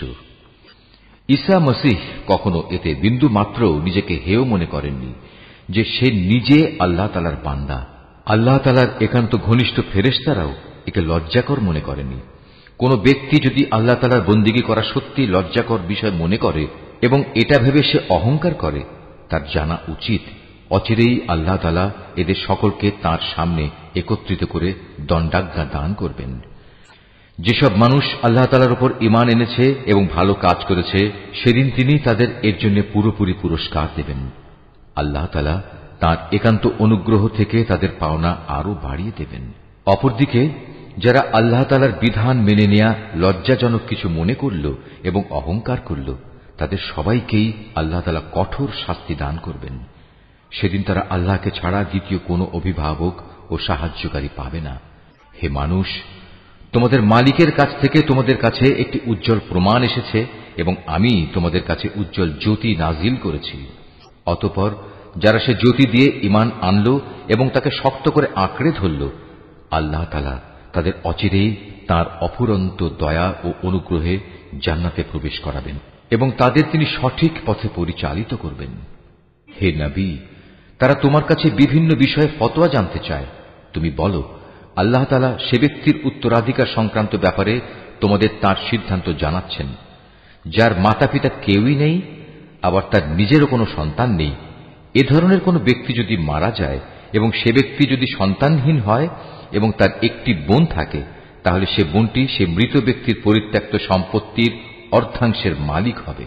অপরদিকে সে যদি নিঃসন্তান হয়, তাহলে সে তার বোনের সম্পত্তির উত্তরাধিকারী হবে। আবার যদি তারা দুজন হয়, তাহলে তারা দুই বোন সেই পরিত্যক্ত সম্পত্তির ৩ ভাগের 2 ভাগ অংশের মালিক হবে। যদি সে ভাই বোনেরা কয়েকজন হয়, তাহলে মেয়েদের অংশ 1 ভাগ ও পুরুষদের অংশ 2 ভাগ হবে। আল্লাহ তাআলা উত্তরাধিকারের এ আইন কানুন অত্যন্ত সুস্পষ্টভাবে তোমাদের জন্য বলে দিয়েছেন, যাতে করে মানুষের উদ্ভাবিত বন্টন পদ্ধতিতে তোমরা বিভ্রান্ত হয়ে না পড়ো। আল্লাহ তাআলা সব কিছুর ব্যাপারেই